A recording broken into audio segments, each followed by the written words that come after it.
So I kind of can't believe I'm saying this, but the Browns moved to 2-1 on the season, and boy, Washington fans in Washington, they're going to wish they had this one back. 4 turnovers by Haskins, 3 interceptions, a fumble at the end on the strip sack from Myles Garrett, and it was really a game of quarters. Washington played well in the first quarter. Washington played well in the third quarter. Washington had the lead at the end of the first and the end of the third, but unfortunately for them, Cleveland played even better in the second quarter, played their best possibly in the fourth. Nick Chubb really taking over late in the game. He ended up with 108 yards, 2 more rushing touchdowns from Chubb. Hunt mixed in a receiving touchdown. OBJ and Landry just 4 catches each. Hooper getting involved early, but again, only 3 catches out of Hooper.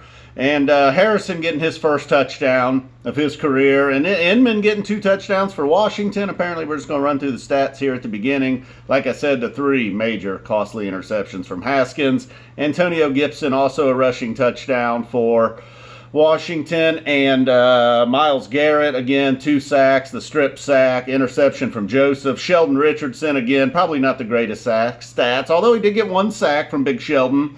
Also had a play early in the game. Terry McLaurin makes a catch, takes off downfield. Sheldon Richardson runs him down from behind and makes the tackle. Just unbelievable. I probably should have mentioned Sheldon last week. I did not. So another great game from him. He's pretty much been the man ever since he got to Cleveland. Defensive tackles they're not going to add up a whole lot of stats, but it's even hard to kind of follow them throughout the game. Gets all bunched up there in the middle. But the Browns got a good one with Sheldon Richardson. Pretty much never going to get a mention from he's going to get his mentions, but just felt like a little special shout out over here from FZappa 20 Sheldon. I'm watching you, big guy. I'm sure that's important to him. Well, who knows? He might be one of them guys that feels like fans just always shit on him. Great. Stop it. Okay, so where were we? And then at the end of the second quarter, the Browns kind of got it to go. They were up 17-7 after trailing 7-0 at the end of the first. They went for it on a 4th and 7 at one point. That led to a field goal, but boy, that was a little bit risky.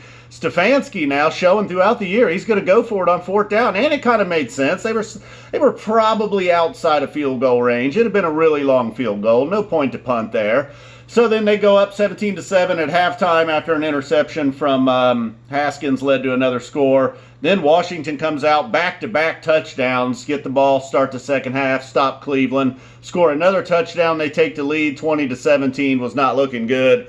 2-1, 2-0 at home was not looking like going to be the situation for the Browns at that point. But then quickly in the fourth quarter, they march it right down the field. They score. Harrison gets that first touchdown of his career.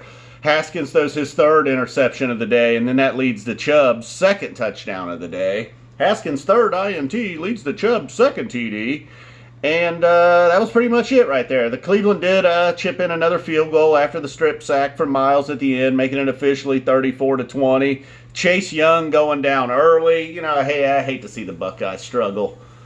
But, if they're gonna struggle, I guess it's against Cleveland. Although he didn't struggle, he just went out with an injury. McLaurin actually played well, and then and Haskins looked inconsistent. Being a Browns fan, I've seen a lot of inconsistent quarterbacks over the years.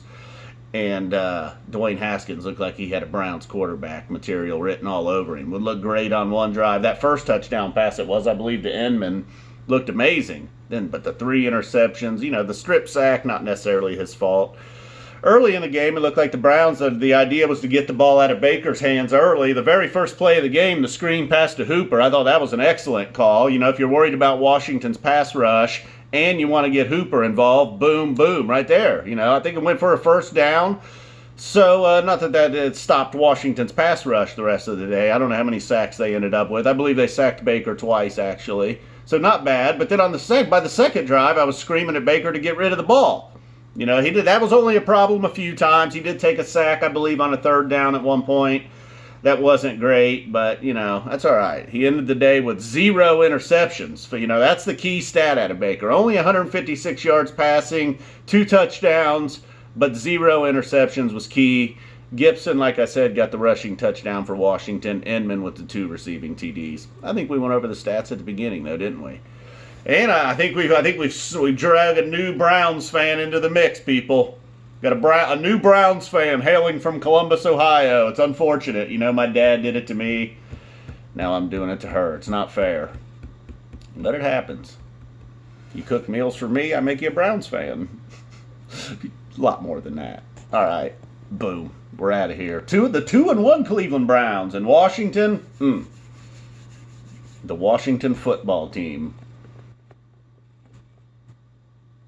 Little moment of silence. It's appropriate. I don't know why. All right. We're out of here.